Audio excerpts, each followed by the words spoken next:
Good evening, ladies and gentlemen. Welcome to KÅKÅnomics, the biggest, best and funniest economics festival in the northern countries. We are going to discuss a topic which might be funny, might be not so funny in these cultural war days. It's about eating. What is sustainable eating? What is morally acceptable eating? What is ecologically sustainable? And so on and so on. We tend to believe that local, so-called short-traveled food is more friendly to the environment than imported food, that it is transported over long distances. Is that right? Maybe, maybe not.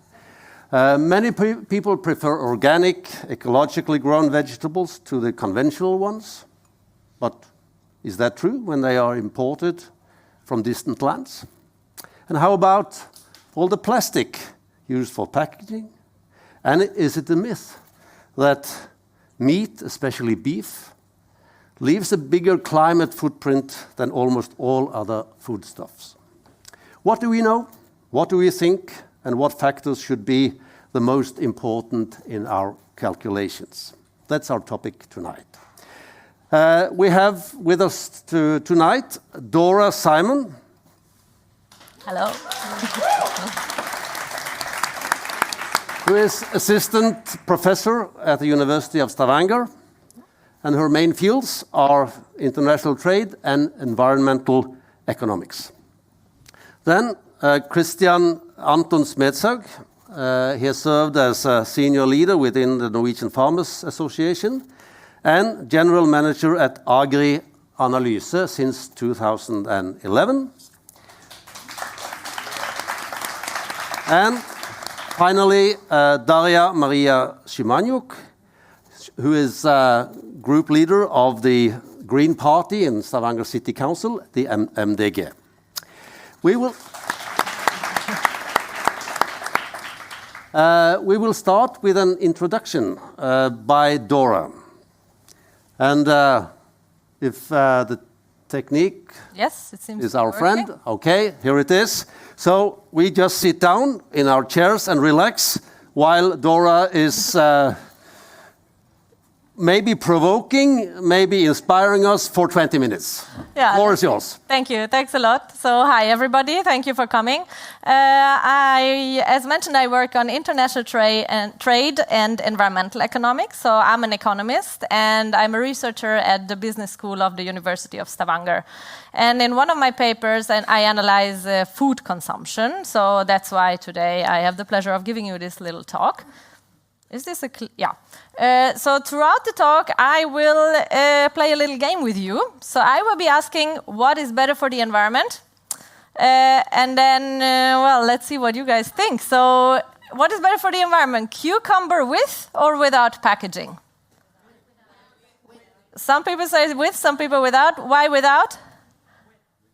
Who said without? Why? Plastic waste. Who said with? Why? Okay, yeah. Okay, so here's the data. Here I'm showing you two different products, a cucumber with packaging and a cucumber without packaging. On the y-axis, you have the emissions in kilograms of CO2 equivalents by kilogram of product, so by kilogram of cucumber here. And in the right column, I dropped the packaging emissions. And you can see that, I mean, of course, packaging does account for a bit of emissions, but it's very little. So the two bars are almost the same.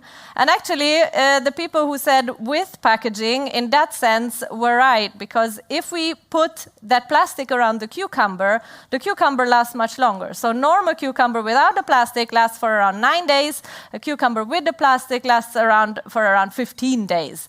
And if we think that, okay, if we don't put that plastic and we save this teeny tiny bit of emissions, but we only have 9 days and possibly a lot of cucumbers have to go to waste, well, then all that big part of the right bar will be wasted. So maybe it is worth it to accept that little bit of emissions to be able to keep the cucumber for longer.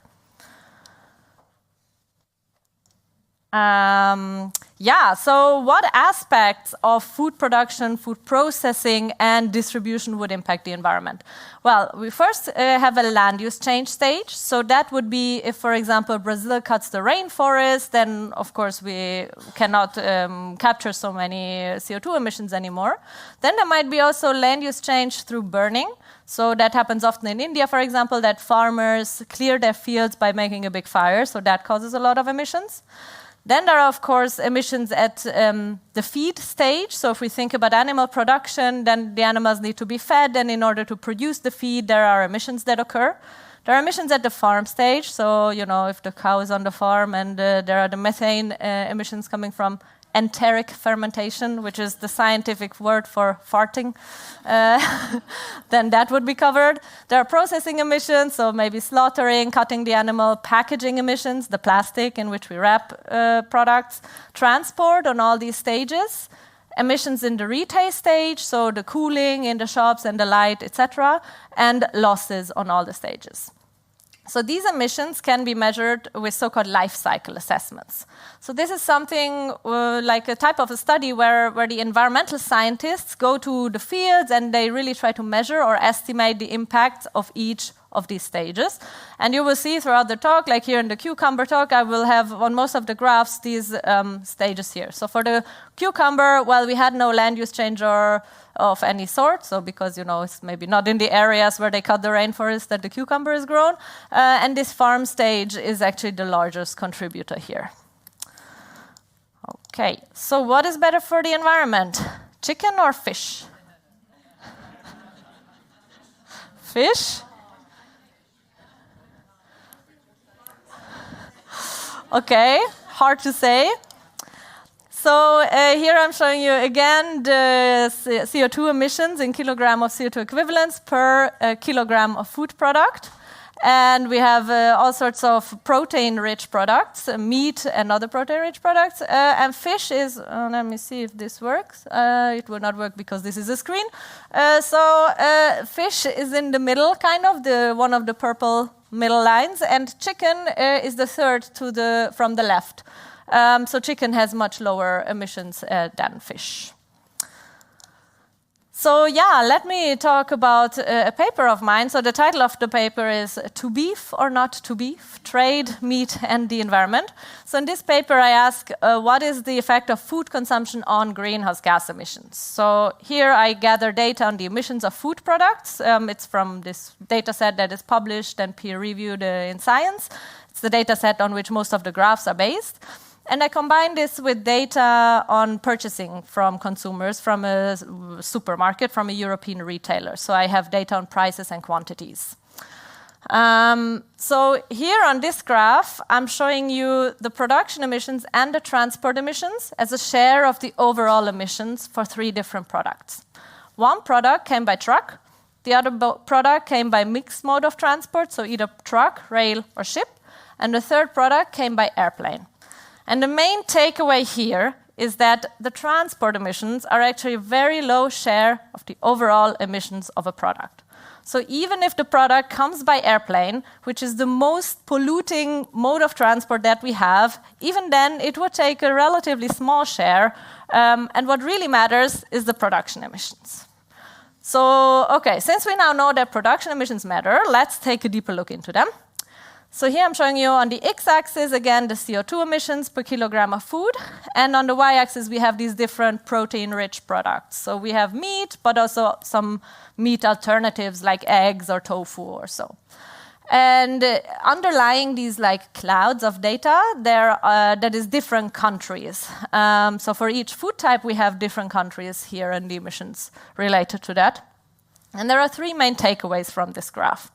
The first is that the emissions actually vary a lot across different countries. So if you look at the x-axis, for example, if you look at beef, there is a country, I think it's Indonesia, that has extremely high emissions for producing beef. And if we took the production technology of the country that is the greenest, and let's assume in a hypothetical scenario that we can just transfer that to Indonesia, then we could actually halve the emissions of that beef that is produced. The second takeaway is that the meat products actually, on average, have the highest emissions. So here I've highlighted them. You can see that all the meat products are kind of very much to the right in terms of emissions. And the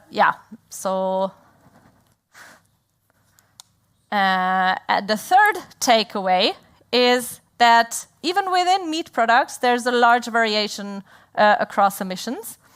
For example, chicken is the meat product with the lowest emissions, and beef is the one with the highest. And beef is actually, on average, 10 times more polluting than chicken.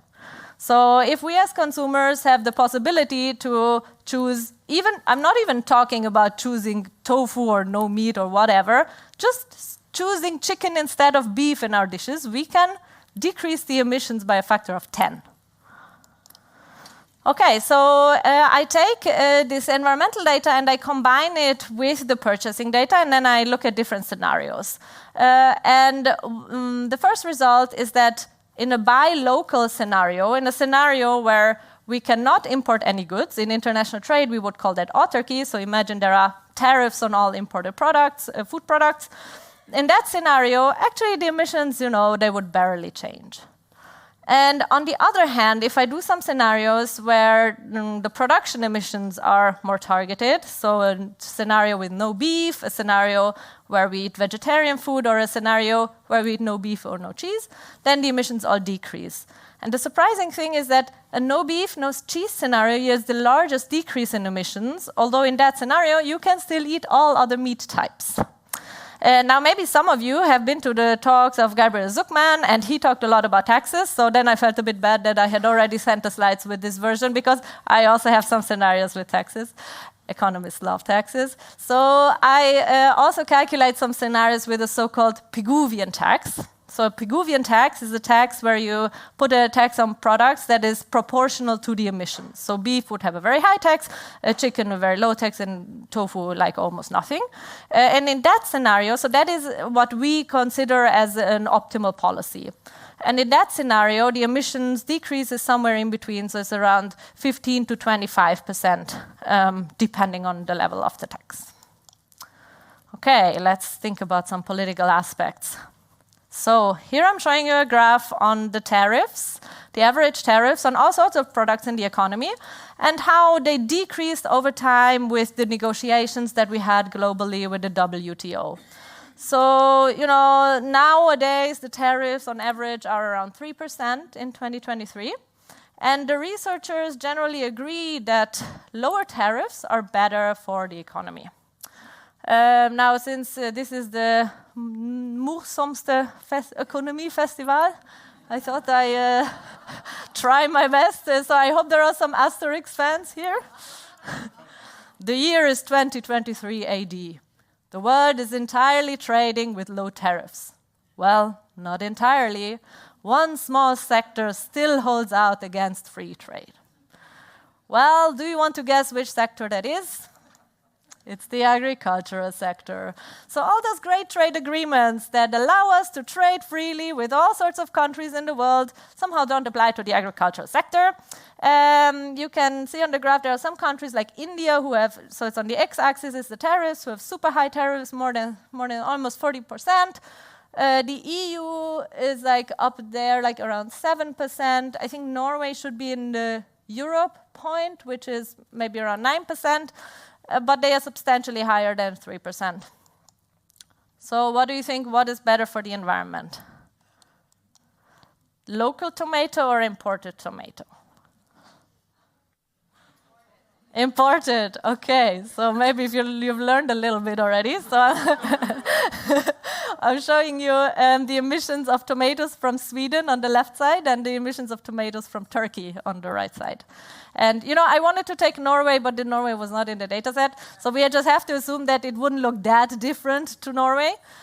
So here, for the tomatoes for Turkey, I have added to the transport and storage that was already in the data, I have added the bit that is like bringing the tomatoes from Turkey to Sweden with a truck. So that is already added on top, and still the emissions are so much lower. So tariffs can actually be seasonal. So Norway protects the local tomato production during the harvest season. So from November till May, there is no tariff. And May to July, we enter the high tariff season. The tariff is 12 kroner per kilogram, and it gradually decreases to 8 and then 1.6 kroner. So soon, next week actually, we will enter the no tariff season again, where we can enjoy tomatoes from all over the world. So if you look at the wholesale tomato price of around 2 euros per kilogram, then this corresponds to a tariff of around 35%. So this is pretty large. So let's talk a bit about global effects. So what is better for the environment? Local beef or imported avocado? Oh.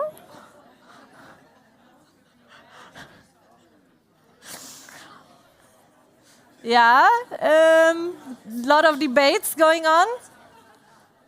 So who thinks avocado is better? Okay, some people say avocado. Who thinks the local beef is better? Okay, so quite a lot. Well, the good news is both of you are right. So on the left side, I'm showing you the emissions in kilogram of CO2 equivalents per kilogram of product again. So if we compare a kilo of avocado to a kilo of beef, and the avocado comes from Peru, and the beef comes from Sweden, then, of course, if you have paid attention before, you should know that beef is super polluting. So no matter what else you put next to it, beef will probably be higher. And especially if you put a vegetable, like it just doesn't have such high CO2 emissions. But on the other side, you often hear this in the media also that avocado needs a lot of water. And if you look at the data, it is actually true. So on the right-hand side, I'm showing you how much water the product needs per kilogram. And beef does need quite a lot, but avocado actually needs more. And the interesting thing is, if you look at the beef graph, then the red part is the feed and the green part is the farm. So it's not really about what the cow is drinking, but it's more about all the water we need to produce the feed that we put into the cow. So often with these environmental goals, we have some conflict. So should I think about climate change, or should I think about how much water we use? Of course, droughts are a problem. Plastic pollution in the oceans is a problem. But the current consensus is that climate change is important and it has strong, measurable, negative impacts on the entire world. So at least my reading of the literature is that for now we should actually care more about climate change than about, let's say, plastic pollution. To sum up, I have 2 examples about avocado farming in Chile and the quinoa boom in Peru. So this is actually a very sad and negative example. It's about avocado farming in Petorca in Chile. So this is a region which used to have nice river flowing, and the local population could get their water from that river. But then there was this avocado boom happening, so suddenly, since the last, 20 years or something, or maybe a bit more, we all have to eat avocado all the time.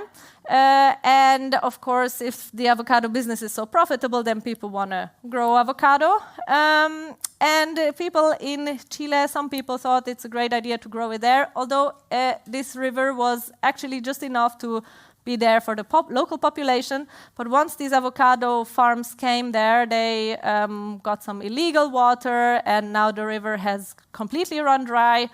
The local population has to get their water in these type of trucks, although it used to be a very nice river just nearby. So this is, of course, a very negative effect of these types of food booms or this international component here.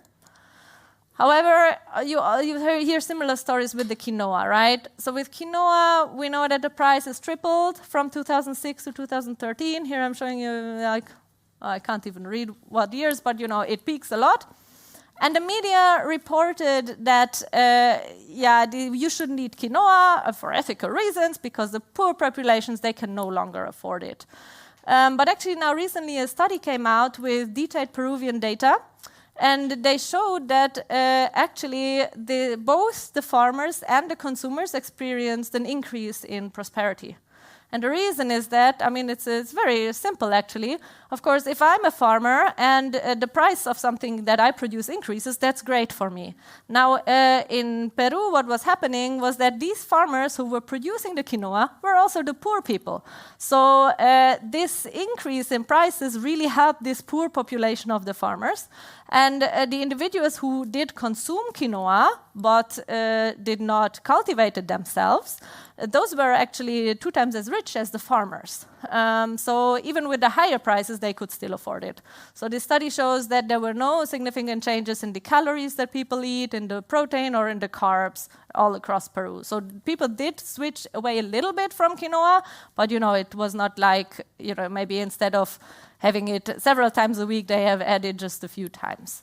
So in this case, this international quinoa boom actually really helped the farmers and also consumers. Yeah, so to sum up, the main takeaways are that buying green is not the same as buying local. Beef has 10 times more emissions than chicken. Production emissions vary substantially across different countries. The agricultural sector has really high tariffs, and climate change and other impact categories can be in conflict, but for now, climate change is more important. Thank you.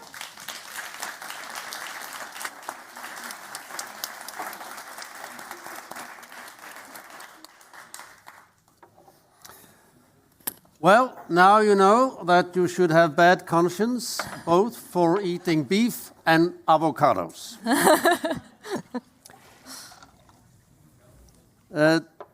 Christian and Daria, was there anything in this introduction that surprised you? Well, thank you for a thought-provoking presentation with also some, I consider, doubts in the end with what are we actually capable of doing if we change anything. But I would say I was not so surprised of the discussion, because if you one factor optimize a very difficult area like agriculture, of course you can find, and I believe in your values, but you are then thinking of climate as such, but not as on biodiversity and all the other environmental factors that are actually keeping up the environmental impact of agriculture, and also the economic impact and the social impacts. And you also mentioned some of the social impacts in the end there, meaning that these trade-offs are difficult on a national level, they're difficult on a global level, and they are very difficult on a trade issue level, as you discussed. And we are just going from a just-in-time world where we believe we can get everything from everywhere when you need it, to just asking, what can we get when we really need it? And the people we got it from are not our friends anymore, but they are probably our enemies, like we see in Russia, meaning that we have to optimize a very difficult task. The lowest possible climate emissions, the best on environmental friendly production, and food security. And then I shall stop, and especially then for proteins, which is a really difficult thing in nutrition. Fats and carbohydrates are easy, proteins are difficult. Daria, did anything of this surprise you? No, I am quite aware of the science behind climate positive agriculture, and I think you've made a lot of good points today.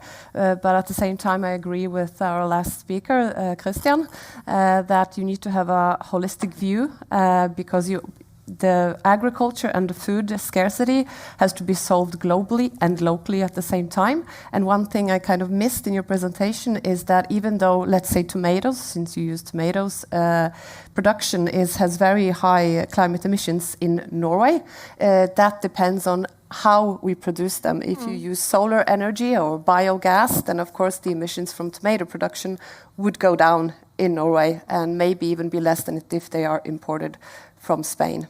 But that's a bigger discussion, and I think it's at least a very good presentation to start this debate. But how relevant or representative are these examples that Dora showed us? They are very representative for Norway, where we are having this discussion right now. This is the theme, to beef or not to beef. And I think it's kind of the most important thing we need when we discuss this is not to have a very small perspective, like only on climate emissions or only on food sustainability and scarcity. We need to have a broad perspective discussing all these different factors and problems we are facing today. As you said, Christian, we also have nature, biodiversity. There are a lot of problems at the same time that need to be solved. But I strongly believe that we have to accept that some kind of produce does have high emissions and look at what we can do to solve them. And in Norway, we need to discuss what can we grow, where can we grow it, and how can we grow it so that we have as much food production as possible without having such a high climate cost. Christian, is a beef or a fish a fish? Obviously not. You have wild caught fish, which we have, of course, swimming around, and you can take it with coastal fisheries, and there is very low impact any way you consider it. You have the salmon farming, which have the most nutrition-dense feed that you can even get, because it's mostly soya and rapeseed and just a little wheat. And then you can compare that with chicken, who has relatively, compared to the salmon, relatively low cost feed, because you have so much wheat and not so much protein as you have in the salmon. But what I think is, for me, is an interesting reflection discussing chicken versus beef, is that the beef are more or less between 80 and 90% national feed. The chicken has maybe 40%, which is, of course, about half of it. And it means that if you are getting a difficult time getting our feed in, it will be the ruminants who are the really converters of our feed potential in Norway. And going out in Jæren, it's a ruminant landscape. Without the ruminant, it wouldn't be any Jæren. It wouldn't be milk, it wouldn't be produced anything. And the reason by that is that we have so low potential for grain farming in these areas. Of course, we can produce more vegetables. We should produce more vegetables. That will be better with higher tariffs, as you mentioned, and that are the farmers really fighting for now. But the problem is that it's not the ruminants that are keeping the areas from the vegetables, because the vegetables are so prosperous to produce anyhow, because if you can have a market for it, it will buy any grass area, it will buy any grain area from the produce that they have today, because it's so much more profitable. And that means that it is the market who are deciding how we use the area in Norway, and not the policy as such. And then we go back to what people are eating. So I think that's the important part. How do you use the area? The second important part, and I'll see you, is that the ruminants, what they are blamed for is the rumination, which are producing methane. And methane has a half-time of about 12 years. And that means that we have Alan Miles and the Oxford climate scientist who has been doing the maths, has said that if we have stable methane emissions and just 0.3% reduced emissions each year, we have net zero from ruminants, meaning that if you are including this, then we will have a net zero system. I think ruminants has to be translated. Ja, det drøvtyggere. Storfe og småfe. You learned a new word today. Okay, Daria and then Dora.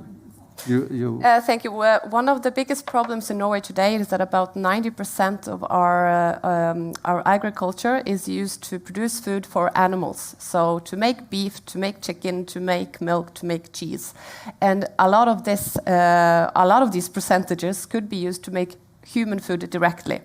The biggest potential in Norway is to make green beans, erter, and I have no idea what it's called in English, but in Norwegian it's called åkerbønner, field beans, maybe. Sounds good. Both are very high in protein and can be used to make substitutes for different meat products that can be grown locally and are not ultra processed, which is also another discussion. So the discussion in a whole is how can we make food directly to our consumers, to us, and how can the food that's made also be healthy and locally grown. And the most important part is when we have this discussion is that the farmer is the most important part of this whole discussion. Every farmer should be able to do the work in whatever policy we have without worrying about their jobs or how can they survive. And today a lot of farmers, both milk and beef and many others are just, they are quitting. Either they are young and they try and they just quit, or they've been doing it for many years and they are so tired because they can't live or survive. And when we have these discussions, they always, many of them read them as an attack on their livelihood.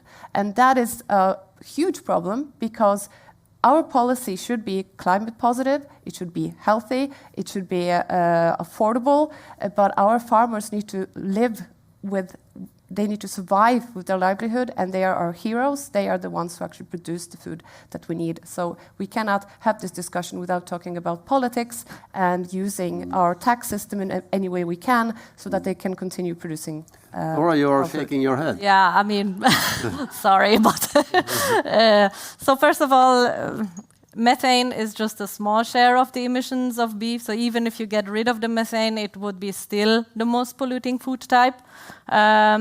Then I still don't understand why I know you are a politician, so you probably have to say you want the local production, but at least from a carbon emissions perspective, I don't see the point on why we should still keep on pushing for local, if there are other countries that can produce it in a greener way.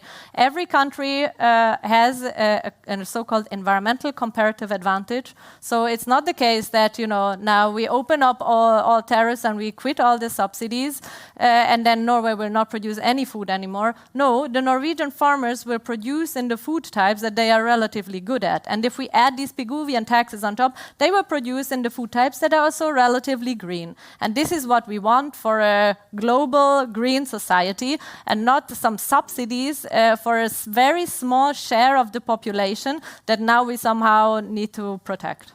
Christian, what would Norwegian farmers produce under such a regime? Yeah, that's the important point, of course. And every country has to cope with their nature-given conditions. We cannot redefine the Jæren. We cannot redefine the western coast or north of Norway. We have to live with what we got from God. And that means that there are some limitations of what we can do. Even if you wanted another word, you wouldn't get it. Because what we really see is that if you are not doing grass in the fjords and the mountains, if you are not doing vegetables in the best parts of Jæren, if you are not doing grains in southern Norway, there is very few potential productions that can actually be competitive on a world scale, because... But why can't you just leave the land as it is? It's much better for the climate. Well, there is a lot of things that is much better for the climate. It's much better. I think that will be quite another society. But if you try to keep the idea of having a reasonable global production, that we are barely keeping it in a balance now, that we are producing as much food as we need globally. But that is because we have an agriculture policy that tries to make it profitable in every country to produce on their nature-given potential. And that will mean that we will be better on ruminants than on beans. We will be better on some parts of grains than we will be on rapeseed. And that's why we had a very big difficulty now when Ukraine was attacked, because they were very good at rapeseed and sunflower. And that was very difficult to do even in Denmark or even in Sweden. We didn't have the potential to do that all over the world. And that means that we have some limitations, and that every country must use their production conditions. But I agree with you, we have to do as much as we can of åkerbønner and field beans, and we have to do as much as we can as vegetables. But there are some limitations, and we are forcing these limitations by there are fewer and fewer bønders. There are fewer Farmers. There are fewer, and they are getting bigger and bigger, but they are not coping with Denmark. An average farmer in Norway have 30 milking cows. An average farmer in Denmark has 250. And they are ready to fill our market. It wouldn't go to the best ones, it would go to the closest ones. Just to inform Dora, the word farmer and the word bean is the same plural in Norway. Now that you say it. Sorry, Daria. Thank you. I have to disagree a little bit. We have a Norwegian Institute for Bioeconomy, NIBIO, Norsk Institute for Bioeconomy, which has been quite a lot in our public media lately, where they have done many studies and have many scientists, like Dora here at the University of Stavanger, about what we can grow and how we can grow it. And the main theme is that we need to reduce our production of beef to have a much bigger production of exactly food that goes straight to our table, like green beans or peas or field beans or you name it. We need to grow much more food for ourselves than food that goes to the production of meat or dairy.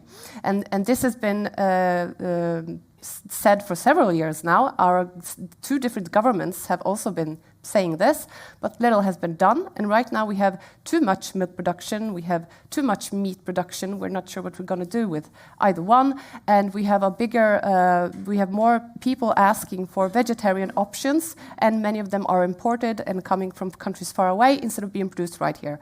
So this is a problem we can solve, and we need to address it, because we need to have as much food as we can, because if there's a war or something happens, we cannot guarantee that we will get the food that we need, like now with the war in Russia and Ukraine.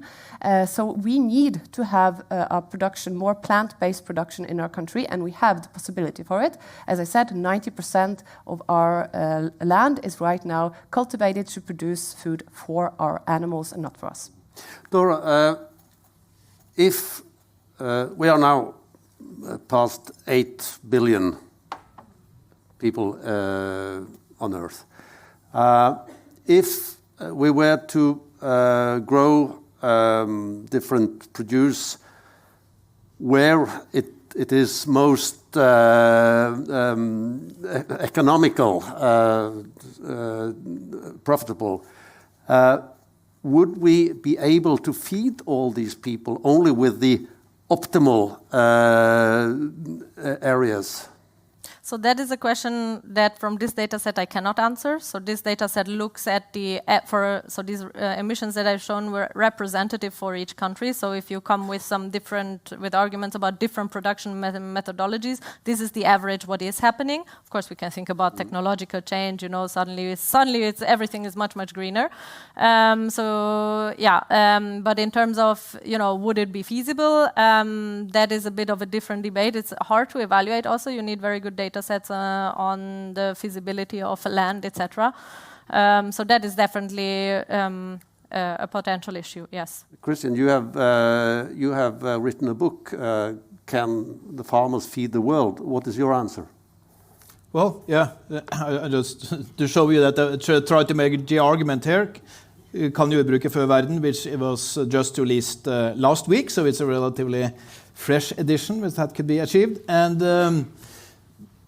I think that this is perfectly possible, but then we have to make sure that every country can use their potential from the given natural conditions. And there where we might disagree somewhat, and there where we might have higher tariffs, as also understood that you suggest, to get more vegetables and not less, because less tariffs will give less vegetables over time, because we will lose out on our own production.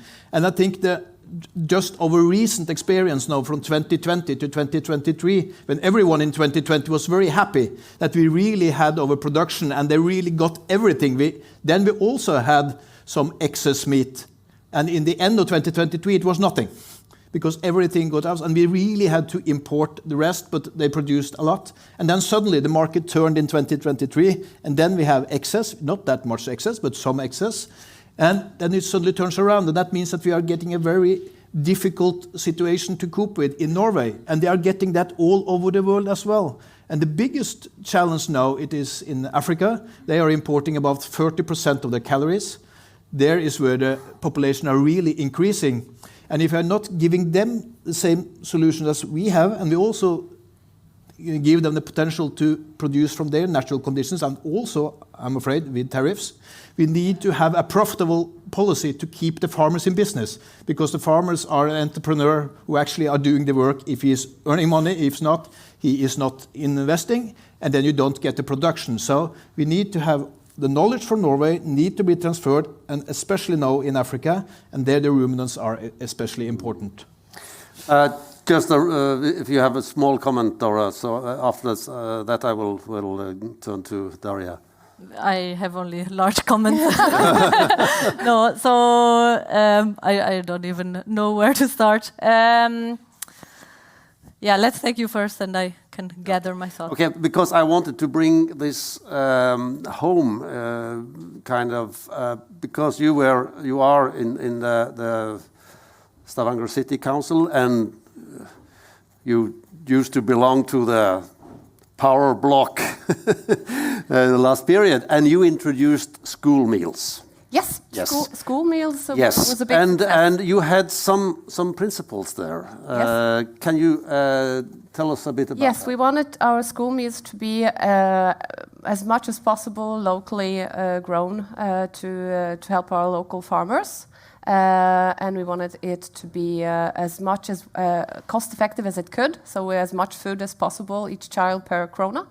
But at the same time, it was also important that it was healthy, and it followed our national guidelines for healthy food, which it does. And it was a huge success, and I'm very, very, very sad that is one of the things. Okay, that's. But I'm not. I don't need to say more about that. But I want to correct something, because I do not disagree with you. I actually agree that we have to produce what we can where we can, based on our climate, our land, and what we can grow here.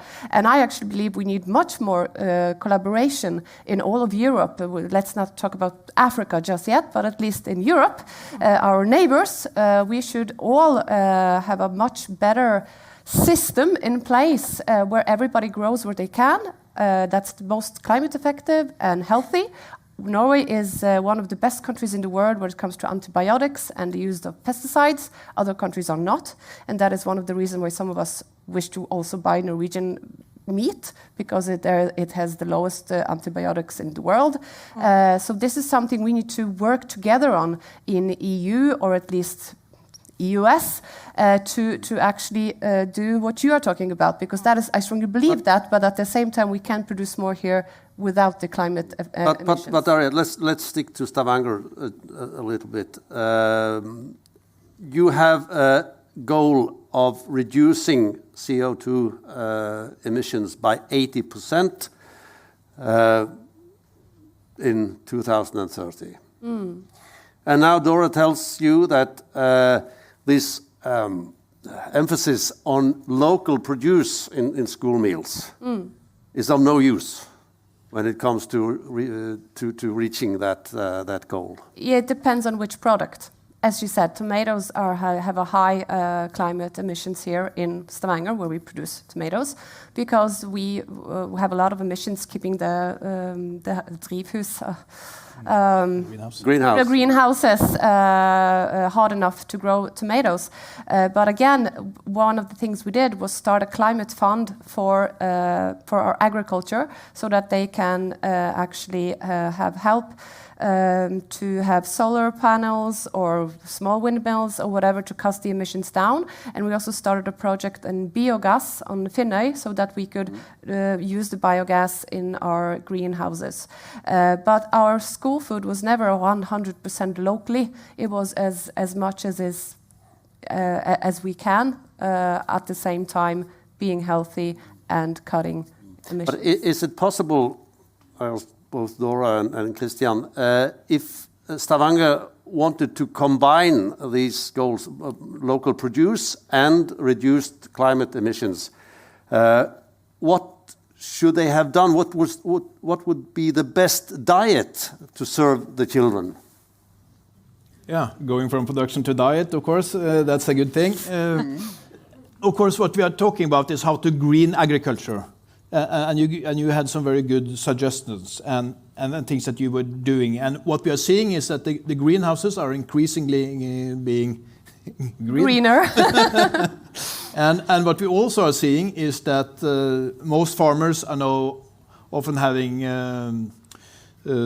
sun power on their farms. They are using biodiesel and they are approaching electric vehicles to have an increasing share of their energy use. And they are now also experimenting with methane reduction in the feed of the cows. I think that will take some time, but they will finally reach it, and then they will really take down the climate impact, not the environmental impact, because some of the environmental impact we really want, and some of it we don't want. So that we always have to improve. But I'm seeing very high will to do all of these things. And then coming back to what should they eat? Well, I think we have more or less to accept that we have to eat what the landscape can give us, and what is also what is preferred, and what we are really seeing is that people are really preferring a relatively diverse diet, and 96% of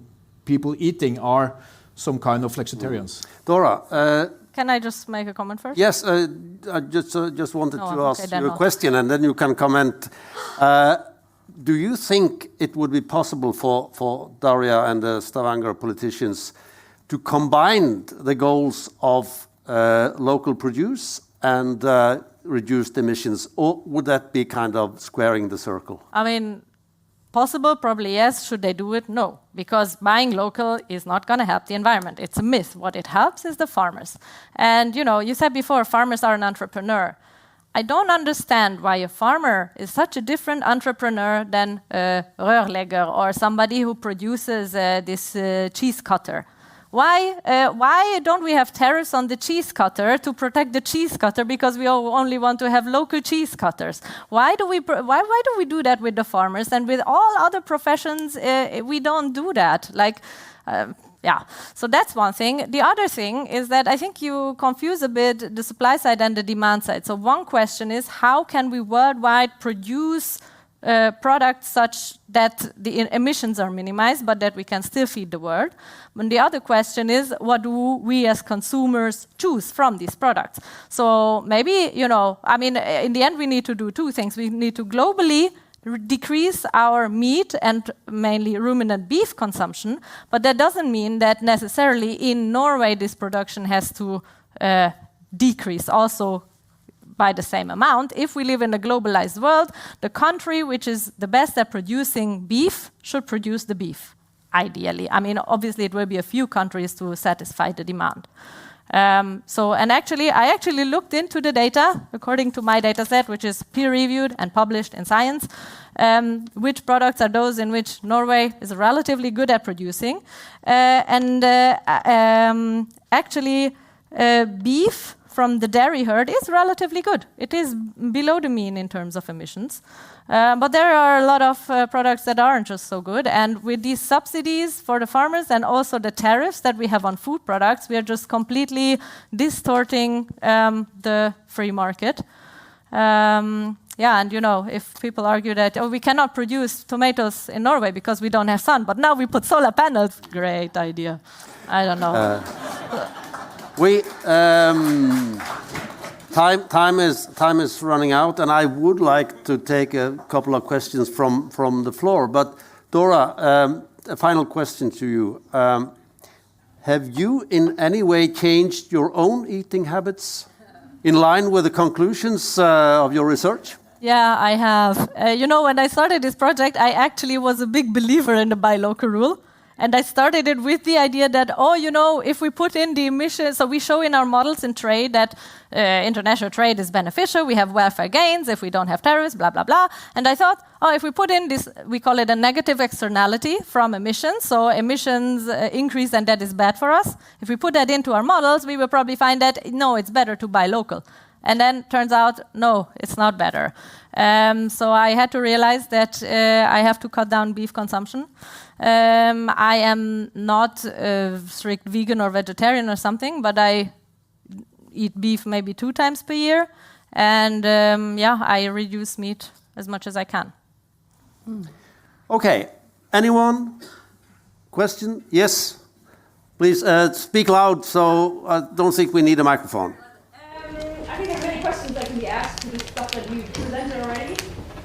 And definitely I think that the idea of conventional versus organic versus local needs a bigger debate.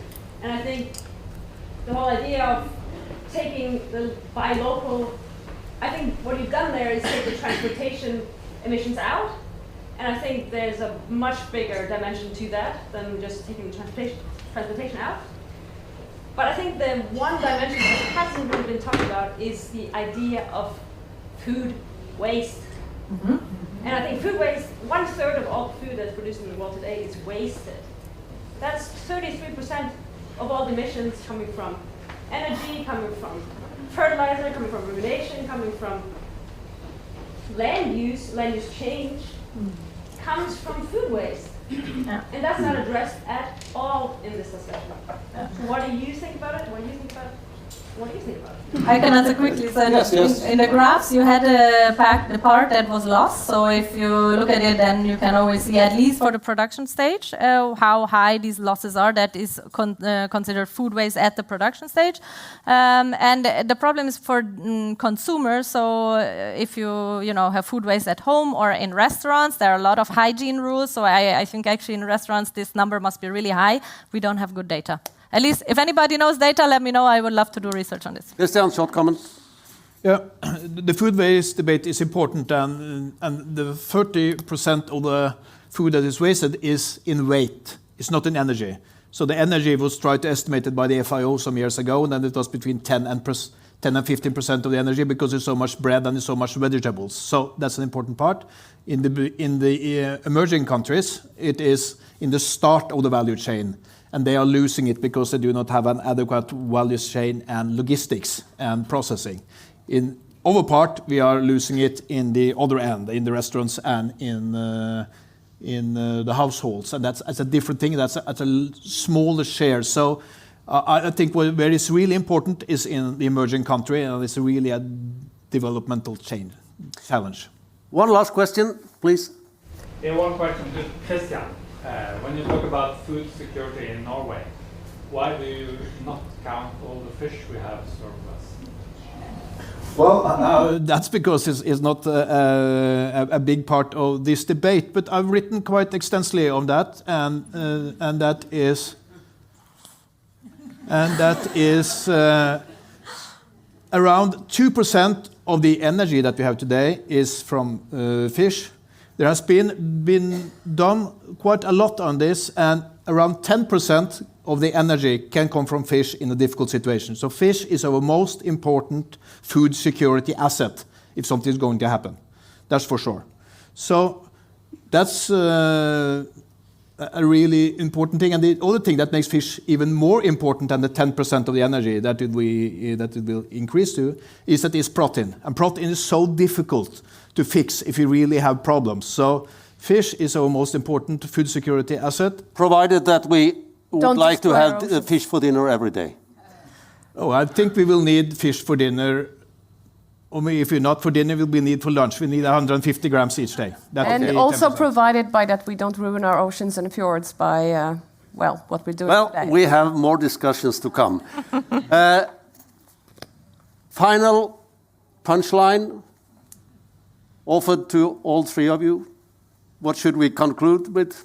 Contrary to popular belief, buying local will not decrease greenhouse gas emissions. Daria? First of all, food waste is very important. I didn't get to answer that question, so I totally agree with you. And in the 4 years the Green Party was the ruling majority coalition, we did a lot about food waste and will continue to do so, even though we are not a part of the coalition today. So just a short comment to you on that. It's very important. Thank you for mentioning it. When it comes to producing food, we need to use science, we need to use our farmers, we need to use politics and taxes, and we need to have a huge discussion in all of Europe how we can do this the best way for our animals' well-being, for our health, and to cut emissions and at the same time preserve our nature. And we can do it. Christian? I think this is a very important debate. We need to do the greening on climate and on other aspects, but someone has to eat local. That means it has to be local more or less some part all over the world, and some has to be imported, and that is actually what we are discussing, not one complete food self-sufficiency or complete import. We have to find the balance, and the balance is what we are discussing. Thank you.